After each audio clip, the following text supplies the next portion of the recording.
Everyone, study IQ channel में आप सबका वापस स्वागत है। यूपीएससी की मेंस आंसर राइटिंग प्रैक्टिस में आज हमने एक टॉपिक लिया है बहुत इंटरेस्टिंग और काफ़ी न्यूज़ में रहता है, ब्लू इकोनॉमी का। ब्लू इकोनॉमी क्या होती है, इंडिया में इसके क्या पोटेंशियल्स हैं, क्या क्या चैलेंजेस हैं, क्या स्टेप्स लिए गए हैं, इन सब के बारे में देखेंगे।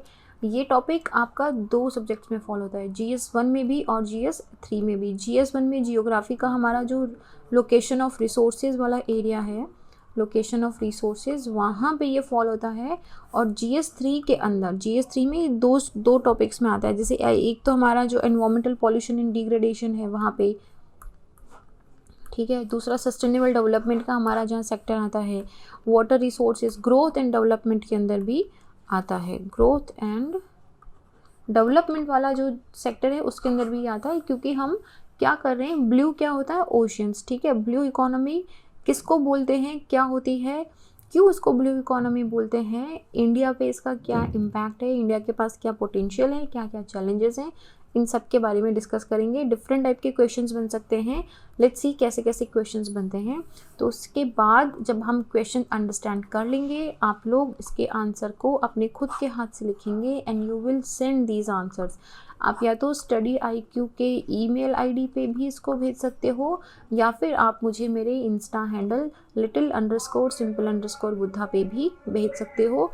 मेरा नाम संतोष चौधरी है, मैं CSE 2018 की सिलेक्टेड ऑफिसर हूँ। क्वेश्चन देखते हैं। सबसे पहले क्वेश्चन क्या है, oceans are the major source of multiple living and non living resources.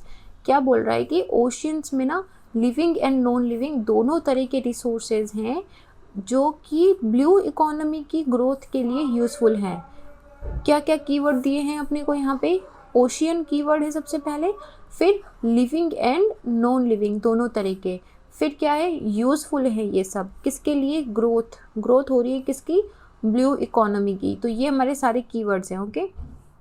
फिर हमसे क्वेश्चन क्या पूछा, ये तो स्टेटमेंट है। क्वेश्चन क्या है कि डिस्कस ब्लू इकोनॉमी, ठीक है। ब्लू इकोनॉमी को डिस्कस करना है कि होती क्या है, व्हाट इज़ ब्लू इकोनॉमी, इसके क्या जो हम बोलते हैं ना डेफिनेशन क्या है इसके एग्जांपल्स वगैरह वो हमें बताने हैं। फिर है what potential does India have on this front, India में क्या पोटेंशियल है भाई, इंडिया के अंदर क्या क्या ऐसी अपॉर्चुनिटीज़ लाई करती हैं जो ओशियंस को हमारे लिए ब्लू इकोनॉमी के पर्सपेक्टिव से इम्पॉर्टेंट बनाती हैं। क्वेश्चन का फ्रेमवर्क कैसे रखेंगे हम, सबसे पहले हम यहाँ पे UN सस्टेनेबल डेवलपमेंट का एक गोल है हमारा, I think that is our goal number, if I am not wrong, ये गोल नंबर 14 है हमारा, जहाँ पे हम बात करते हैं कि ओशियन सी जो मरीन रिसोर्सेज हैं इनके कंजर्वेशन की और इनके सस्टेनेबल डेवलपमेंट की बात करते हैं हम। तो हम सबसे पहले लिख देंगे कि यार UN का जो SDG है, सस्टेनेबल डेवलपमेंट गोल 14, उसके अंदर भी इसकी बात करी हुई है। उसके बाद हम सीधा क्वेश्चन पे आ जाएंगे कि ब्लू इकोनॉमी होता क्या है। तो हम ब्लू इकोनॉमी को यहाँ पे डिफाइन करेंगे कि ये चीज़ हमारी, इसको ब्लू इकोनॉमी बोलते हैं, ये इसकी कैरेक्टरिस्टिक्स हैं, ठीक है। फिर हम आ जाएंगे second part of the question पे, जिसमें लिखेंगे हम India's potential for blue economy, okay. ये ब्लू इकोनॉमी करके यहाँ पे हम लिख देंगे कि इंडिया का इकोनॉमिक सेक्टर में, सिक्योरिटी सेक्टर के अंदर जितने भी आपको याद आते हैं उन सब के अंदर आप इसके पॉइंट्स मेंशन कर दोगे कि इंडिया में क्या क्या पोटेंशियल्स हैं, और उसके बाद में हम एक वे फॉरवर्ड यहाँ पे लिख देंगे। नाउ क्वेश्चन के अंदर क्योंकि चैलेंजेस नहीं पूछा है ना कि क्या क्या चैलेंजेस हैं इसमें, तो हम चैलेंजेस को नहीं लिखेंगे, जो चीज़ नहीं पूछी है उसको नहीं लिखना है। अगर इस क्वेश्चन में आता कि what are the challenges in successful implementation of blue economy और achieving the complete potential of economy, तो हम बात करते हैं कि क्या चैलेंजेस है, पूछा ही नहीं है तो हम नहीं लिखेंगे इसमें, ओके। उसके बाद हमारा क्वेश्चन हो जाएगा कंप्लीट। तो एक बार 1 बाय 1 देखते हैं। देखो, ओशियंस ना हमारे सबसे लार्जेस्ट इकोसिस्टम है। आपको पता है कि हमारे प्लेनेट को ब्लू प्लेनेट बोलते हैं क्योंकि मैक्सिमम 3/4 ऑफ जो सरफेस है वो पानी से घिरा हुआ है। एंड ग्लोबल ओशन कमीशन के अकॉर्डिंग इनका एक एस्टिमेट है, ये इनके अकॉर्डिंग, देखो ये ना ये जो डेटा होता है या जो ये रिपोर्ट्स में जो इस तरीके के स्टेट्स आते हैं ना वो बहुत इंपॉर्टेंट होते हैं, इसको लिख लो कहीं पे। ग्लोबल ओशन कमीशन के अकॉर्डिंग ओशन रिसोर्सेज वर्ल्ड की जीडीपी का 5% तक का कंट्रीब्यूशन करते हैं, लगभग 3 बिलियन लोगों की लाइफ की जॉब सिक्योर करते हैं, 350 लोगों का लाइवलीहुड सस्टेन करने में काम करते हैं। तो ये सिर्फ एक छोटा सा एग्जांपल है कि किस तरीके से जो ओशन बेस्ड इकोनॉमीज होती है वो ह्यूमैनिटीज़ के लिए इतनी इंपॉर्टेंट होती हैं। नाउ क्वेश्चन आता है कि होती क्या है। तो इन जनरल अगर मैं आपको बहुत ही लेमैन सिंपल सी लैंग्वेज में बताऊँ ना, sorry for the horn, I think थोड़ा ट्रैफिक आज ज़्यादा है। देखो, अगर बहुत ही सिंपल शब्दों में मैं आपको बताऊं कि ब्लू इकोनॉमी क्या होती है, तो बहुत ही सिंपल शब्दों में है कि जो ओशन के रिसोर्सेज हैं ना, ओशन के अंदर जो हमें रिसोर्सेज मिलते हैं, लिविंग एंड नॉन लिविंग। क्या होता है, लिविंग के अंदर हमारी फिशेज़ हो गई, ठीक है, जैसे हमारे एक्वेटिक प्लांट्स हो गए। नॉन लिविंग के अंदर जो हमें मिनरल्स मिलते हैं, जो वाटर खुद है, ये सब नॉन लिविंग है। तो ये living and non living resources का सस्टेनेबली यूज़ करना, हम इसको यूज़ करेंगे सस्टेनेबली। किस लिए यूज़ करेंगे? इकोनॉमिक ग्रोथ के लिए, ठीक है। मैं आपको बता रही हूँ होता क्या है ब्लू इकोनॉमी। ओशियन के living and non living resources का सस्टेनेबली यूज़ करना इकोनॉमिक ग्रोथ के लिए, लाइवलीहुड के लिए, या फिर इनको अपनी अपना जो पूरा ओशियन का इकोसिस्टम होता है इसको कंजर्व करने के लिए। इन सब के लिए अगर आप ओशन का सस्टेनेबल यूज़ कर रहे हो अपने इकोनॉमिक डेवलपमेंट के लिए, तो उसी पूरे इस मेथड को बोल लो, या पूरे इस प्रोसेस को बोल लो, या पूरे इस पूरे कॉन्सेप्ट को ब्लू इकोनॉमी के नाम से बताया जाता है। ब्लू इकोनॉमी के अंदर कौन कौन से पॉइंट्स आते हैं, जैसे कि रिन्यूएबल एनर्जी की बात कर सकते हैं हम। रिन्यूएबल एनर्जी की बात क्यों कर रहे हैं? जैसे टाइडल हो गया, ठीक है, मरीन से जो हम लोग वेव से एनर्जी बनाते हैं, ये हो गया रिन्यूएबल। फिशिंग हो गया, तो फिशिंग में क्या होगा कि आपको फूड भी मिल रहा है प्लस आपको जॉब भी मिल रही है, ठीक है, दोनों चीज़ें होती है यहाँ पे। ट्रांसपोर्ट की बात करते हैं, तो ट्रांसपोर्ट के अंदर आपको पता है ये कि ओशियन जो शिपमेंट्स होते हैं, जो वाटर के थ्रू शिपमेंट्स होते हैं, उनमें मिनिमम कार्बन इमिशन होता है वहाँ पे।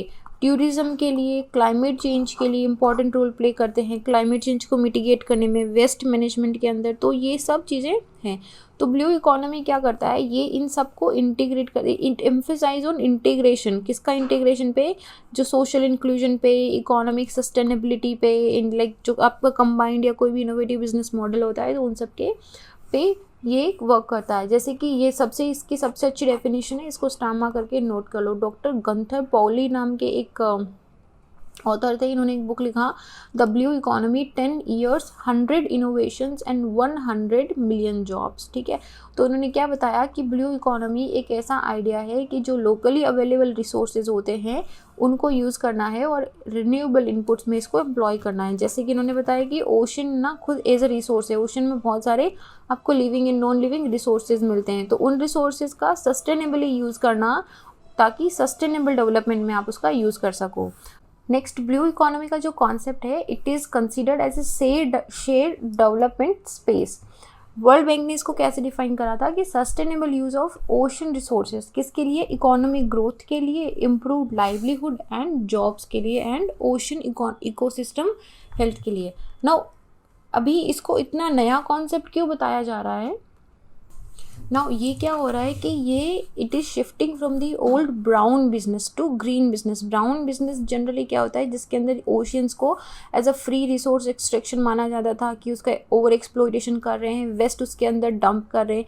अभी उसकी वजह से नेगेटिव एक्सटर्नलिटीज़ होने लग गई थी, मतलब कि उसके जैसे होता है ना कि जैसे आप पानी में पत्थर फेंकते हो तो रिपल्स होते हैं, तो सिमिलरली अगर आप कोई भी एक्शंस करते हो, अगर आप ओशंस का ओवर एक्सप्लॉइटेशन करते हो, तो वो नेगेटिव रिपल्स होते हैं। उसकी वजह से रिसोर्सेज की क्रंच होने लग जाती है, वो पूरा एरिया पोल्यूट होने लग जाता है ना। उसकी वजह से जो एनवायरमेंटल डैमेज, जो इकोलॉजिकल इम्बैलेंस हो रहा था कंजप्शन की वजह से, अभी उससे हम ब्राउन से ग्रीन बिजनेस मॉडल की तरफ शिफ्ट हो रहे हैं। ग्रीन बिजनेस मॉडल में क्या है कि हम ओशंस को एज ए सस्टेनेबल रिसोर्स की तरह इसको यूटिलाइज करते हैं। यूनाइटेड नेशंस ने ब्लू इकोनॉमी की इम्पोर्टेंस को पहचाना था। एंड दे ऑल्सो सेड कि जो सस्टेनेबल फ्यूचर की जब हम बात करते हैं, जब भी हम सस्टेनेबल डेवलपमेंट की, सस्टेनेबल डेवलपमेंट गोल्स की या फिर एक सस्टेनेबल फ्यूचर की जब बात करते हैं, तो वर्ल्ड ओशंस एक बहुत ही ज़्यादा इंपॉर्टेंट रोल उसमें प्ले करते हैं। देखो सस्टेनेबल डेवलपमेंट गोल 14 जो है, it conserve and sustainably use the ocean seas in the marine resources. Now इसी के पोटेंशियल को देखते हुए वर्ल्ड लीडर इन साइंटिस्ट वगैरह ने, ये तो थोड़ी एक्स्ट्रा इन्फॉर्मेशन दे रही हूँ मैं, आप चाहे तो इसको इंट्रोडक्शन में लिख सकते हो। पहला they talked about the future of our ocean at the first sustainable blue economy conference. ये प्रीलिम्स के लिए भी इंपॉर्टेंट है। First sustainable blue economy conference हुई थी केन्या के अंदर नवंबर 2018 के अंदर। तो अगर जैसे हम ब्लू इकोनॉमी की बात करते हैं, का मतलब है कि सस्टेनेबल डेवलपमेंट की बात करें, तो जो कोर ऑफ ब्लू इकोनॉमी है ना, इसमें हम हमेशा बात करेंगे कि सोशो इकोनॉमिक डेवलपमेंट होगा और dynamic balance of resource and environment. जो हम बात करते हैं ना इकोनॉमी वर्सेस इकोलॉजी या एनवायरनमेंट की जो हम बात करते हैं, वो यहाँ पे बहुत ही अच्छी तरीके से मेंटेन्ड होती है।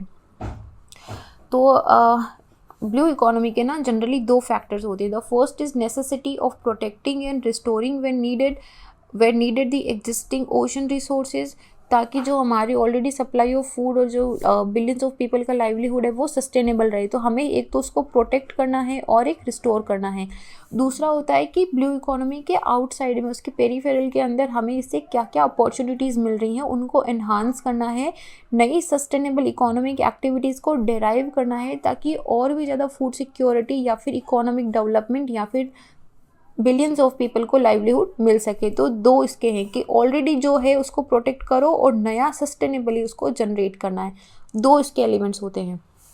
इंडिया के लिए क्या क्या पोटेंशियल है, देखो इंडिया का बहुत लंबा, लाइक अराउंड 7500 किलोमीटर का हमारा कोस्ट लाइन है। ओके, इंडियन ओशन के अंदर सबसे प्रोमिनेंट कंट्री है, इसी वजह से इंडियन ओशन का नाम भी इंडिया के नाम पे है।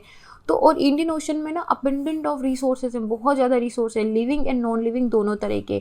आप फिशेस की बात कर लो, एक्वाकल्चर की बात कर लो, ocean energy, tidal and wave energy, seaweed mining, हम यहाँ पे जैसे कि पॉलीमेटालिक नोड्यूल्स या फिर पॉलीमेटालिक मैसिव सल्फाइड्स, इन सब की भी माइनिंग करते हैं। तो इसके साथ ही ये ट्रिमेंडस इकोनॉमिक अपॉर्चुनिटीज़ को लेके आता है, जिसके अंदर मरीन टूरिज्म का डेवलपमेंट या फिर शिपिंग एक्टिविटीज़ भी इन्वॉल्व होती हैं।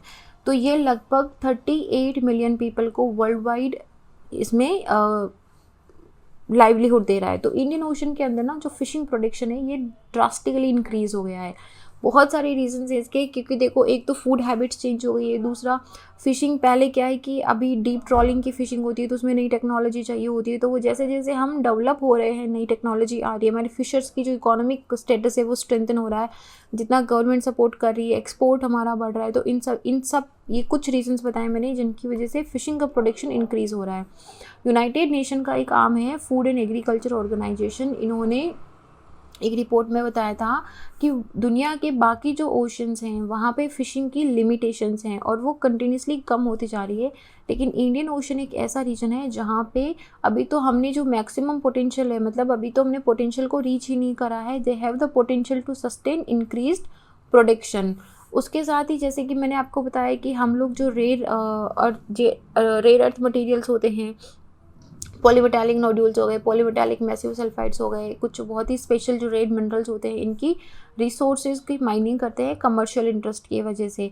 तो इंडिया ने 1987 के अंदर सेंट्रल इंडियन ओशन बेसिन के अंदर एक एक्सक्लूसिव राइट ले लिया था। वहाँ पे पॉलीमेटालिक नोड्यूल्स का एक पूरा ऐसे ओशन बेड के अंदर है, इस तरीके से ये दिखाई देते हैं। तो यहाँ पे इनके एक्सप्लोरेशन का, इनकी माइनिंग का एक्सक्लूसिव राइट ले लिया था।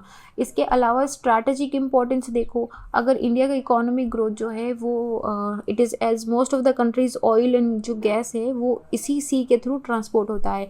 अगर आप मैप देखोगे तो यू विल सी कि जो मिडिल ईस्ट से जितना भी ऑयल आता है जो इंडिया से, इंडियन ओशन से होता हुआ, स्ट्रेट ऑफ मरक्का था यहाँ पे, सिंगापुर वाली स्ट्रेट है यहाँ पे, this like slipped my mind, तो वहाँ से होता हुआ ये ईस्ट एशिया के कंट्रीज तक पहुँचता है। तो स्ट्रैटेजिक लोकेशन है हमारी। Then the Indian Ocean Rim Association है, it also significant dynamism in the past year. ये भी जो हमारी बॉडी काफ़ी स्ट्रेंथन हो रही है, ये बड़े बड़े ट्रेड पोटेंशियल्स लेके आ रही है। इंडिया गवर्नमेंट ऑफ इंडिया का जो मेक इन इंडिया प्रोग्राम है, it is also pushing the ship building industries for the benefit of major thrust also. इसमें बड़े इन्वेस्टमेंट्स आ रहे हैं, इंडस्ट्रियल ग्रोथ को एक्सेलरेट कर रही है। इंडियन मैरीटाइम सिक्योरिटी स्ट्रैटेजी के अंडर जो इंडियन नेवी है, ये कंट्री की पॉलिसीज़ को भी आर्टिकुलेट कर रही है, और ये बताया गया है कि जो इंडिया है, it is very much committed to building in Indian ocean ऐसा रीजन जो सस्टेनेबली इकोनॉमिक डेवलपमेंट हो।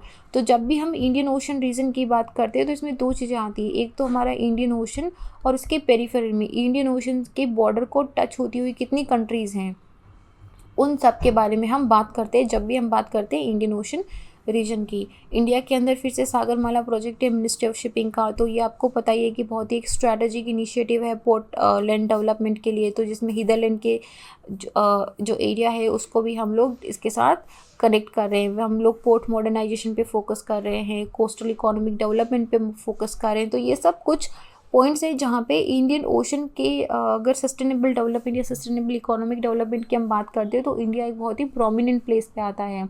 फिर या strategic international security and strategic points अगर आप देखो तो इस वाले रीजन के अंदर पायरेसी के इश्यूज़ काफ़ी वापस रीएमर्ज होना स्टार्ट हो गए हैं, तो वहाँ पे भी इंडिया ने काफ़ी प्रोएक्टिवली इन्वॉल्व होके बाकी कंट्रीज़ के साथ भी जो लाइक माइंडेड कंट्रीज़ हैं उनके साथ कोऑपरेशन करके इसमें एक इम्पॉर्टेंट स्टेप उठाया है। जैसे trilateral cooperation in the maritime security हुआ था इंडिया, श्रीलंका एंड मालदीव्स के बीच में। So these are like some steps कि इंडिया के पास क्या पोटेंशियल है उसको यूज़ करने का। नाउ वे फॉरवर्ड में हम क्या लिखेंगे कि ब्लू इकोनॉमी आप लोगों को एक रीथिंक करने का एक लाइक मॉडल दे रही है, एक वे दे रही है where they can preserve and sustain improve the biodiverse ocean resources. Oceans को फॉर ग्रांटेड ना लेके बल्कि उनका सस्टेनेबल डेवलपमेंट में अगर हम सक्सेसफुली रेशनली यूटिलाइजेशन करें तो फ्यूचर जनरेशन्स के लिए और भी ज़्यादा आसान हो जाएगा। एंड स्पेशली इंडिया के पास क्योंकि बहुत ही प्रोमिनेंट लोकेशन है, इंडियन ओशन में बहुत रिसोर्सेज हैं, सो अगर हम स्ट्रैटेजिकली प्लान करते हैं तो हमारे पास एक बहुत बड़ा अपॉर्चुनिटी है कि हम हायर ग्रोथ ट्रेजेक्ट्री को भी पहुंच सकते हैं। Now it can be a catalyst. हम लोग आपको पता ही कि हम लोग 5 ट्रिलियन इकोनॉमी की बात कर ही रहे हैं एंड बाई 2032 हम 10 ट्रिलियन इकोनॉमी की भी बात कर रहे हैं। तो अगर हम ब्लू इकोनॉमी के सस्टेनेबल डेवलपमेंट पे बात करते हैं, इस पे फोकस देते हैं, तो हमारा ये इसके लिए कैटलिस्ट हो सकता है। और इसके साथ ही मतलब ये नहीं है कि मतलब हम पूरा इसी की तरफ फोकस हो जाएंगे, हमें बाकी चीज़ों के साथ इसको बैलेंस करके चलना है। इंडिया एंड वर्ल्ड दोनों अगर गांधीयन अप्रोच से चले ना कि like focus on your need not on your greed, तो उसके हिसाब से अगर हम बैलेंस इकोनॉमिक बेनिफिट लेके चलें तो it can meet the broader goals of growth, employment generation, food security, equity, protection of environment, सब कुछ हम साथ में मिलके चल सकते हैं। तो ये हमारा यहाँ पे इस क्वेश्चन का कंटेंट फिनिश होता है। आप लोगों ने देखा कि किस तरीके से ओशन की living and non living blue economy क्या होता है। आई होप आपको समझ आ गया होगा कि ओशन के जो रिसोर्सेज है उनका सस्टेनेबली डेवलपमेंट करना हर चीज़ के लिए, चाहे आप ट्रेड के लिए ले लो, इकोनॉमी के लिए ले लो, एनवायरनमेंट के लिए ले लो, क्लाइमेट चेंज के लिए लो, किसी भी तरीके से ओशन के रिसोर्सेज को फॉर ग्रांटेड ना लेके उनका रेशनल एंड सस्टेनेबल यूटिलाइजेशन करना ब्लू इकोनॉमी के अंडर आता है। एंड इंडिया के अंदर क्या क्या पोटेंशियल्स हैं वो सब हमने इसमें देख लिए हैं। चैलेंजेस का पोर्शन मैंने नहीं लिखा है। Now here I am asking you to mention कि क्या क्या चैलेंजेस हैं in the comment section. Comment section में मुझे मेंशन करके बताओ कि आपको क्या लगता है कि क्या क्या इंडिया के पास चैलेंजेस हैं ब्लू इकोनॉमी को ना लेने के लिए। इसके अलावा अगर आपको लगता है कि इसके अंदर कोई पॉइंट रह गया है तो आप उसको भी प्लीज़ मेंशन कर दीजिए, मुझे भी थोड़ा आइडिया हो जाएगा। And as I say please write your answers and send your answers to either आप ईमेल आईडी पे भेज सकते हो या मेरे इंस्टाग्राम पे भी भेज सकते हो। अच्छा, इस क्वेश्चन का जो PDF है ये आप मेरे बायो से डाउनलोड कर सकते हो। यहाँ पे मैंने एक गूगल ड्राइव का लिंक दिया हुआ है, इस लिंक में आपको सारे क्वेश्चंस अभी तक हमने जितने भी डिस्कस करें सबका PDF मिल जाएगा। Okay, so on that note इस क्वेश्चन को यहीं फिनिश करते हैं। I see you guys in the next question. Till then be happy, जय हिंद and happy Diwali to you all.